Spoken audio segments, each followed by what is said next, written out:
Assalamualaikum warahmatullahi wabarakatuh. Salam sejahtera untuk kita semua, salam dan bahagia. Perkenalkan, saya Darmayanti Carmen dari SMA Negeri 1 Maluku Tengah. Pada kesempatan ini di demonstrasi kontekstual, saya akan menyampaikan terkait dengan pendidikan yang memerdekakan. Bapak instruktur yang saya hormati dan teman-teman yang saya banggakan, apa sih pendidikan yang memerdekakan? Pendidikan yang memerdekakan itu adalah sebuah pendidikan yang menuntun murid untuk mengembangkan potensi-potensi yang ada pada dirinya, yang dilandasi dengan kebebasan untuk bisa bereksplorasi terhadap potensi dirinya. Ya, mereka bebas dari tekanan baik dari dalam maupun dari luar. Nah, kemudian ciri-ciri daripada pendidikan yang memerdekakan itu, yang pertama adalah komitmen terhadap tujuan.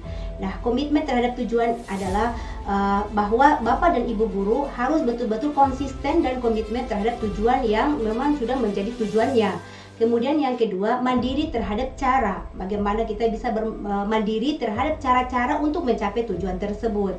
Ya, kita bisa berupaya sekuat tenaga kita, berdiri di atas kaki kita sendiri, dan untuk bagaimana bisa mencapai tujuan ada strategi dan langkah-langkah yang harus kita lakukan.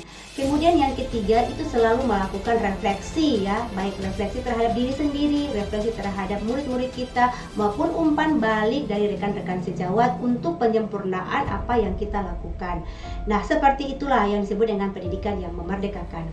Di video kali ini saya memperlihatkan kepada seluruh calon guru pengajar praktik angkatan 7 bahwa bagaimana sih implementasi dari pendidikan yang memerdekakan itu. Nah, sebagai guru sejarah, saya di sini mengajak murid-murid saya memetakan kebutuhan murid-murid saya sesuai dengan kesiapan belajar, minat dan gaya belajar serta profil mereka. Nah, ada murid yang senang belajar dengan cara mereka mengamati langsung kinestetik di lapangan, dan mereka juga ada yang bisa langsung mereka dengan cara audio dan visual. Kemudian di sini saya mengajak mereka untuk bisa belajar di luar kelas. Nah, di sana saya membuat pembelajaran secara sinkronus. Kadang saya mengajak mereka bersama dengan saya, tapi kadang juga saya menugaskan itu secara pribadi. Mereka mencari sumber sendiri berkaitan dengan materi pembelajaran sejarah. Kita tahu bahwa ketika kita belajar tentang kolonialisme di Indonesia, nah di situ pasti kita integrasikan aset-aset daerah yang manakah yang cocok dengan materi tersebut. Ya, maka dari itu setelah kita mendata bahwa ada aset daerah sini yang bisa cocok dan terintegrasi dengan kurikulum yang kita ajarkan, maka muridnya kita bawa ke sana. Di sana mereka bisa mengobservasi lingkungan dan situs-situs sejarah yang ada di lingkungan daerah mereka.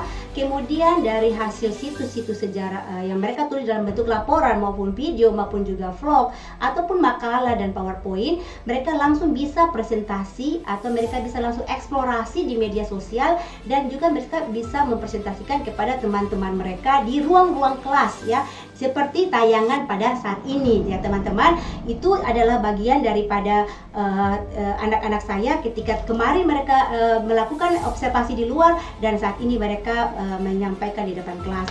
Nah, itulah bagian daripada profil pelajar Pancasila diwujudkan dari bagaimana siswa itu mandiri, kreatif, inovatif, berdala kritis, dan berkebinekaan global, juga gotong royong.